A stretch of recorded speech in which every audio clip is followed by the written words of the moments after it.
সালামু আলাইকুম। এখানে আমরা ১০দার 0 পয়েন্ট এরিয়াতে আসলাম।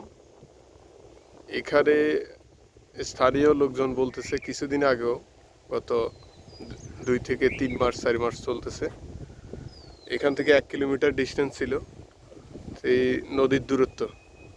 এখন এই নদী এখন এখান পর্যন্ত চলে আসছে।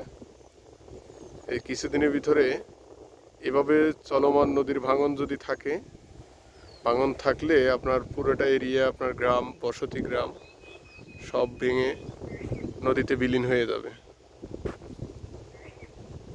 স্থানীয় প্রশাসন অথবা সরকারি পদক্ষেপ যদি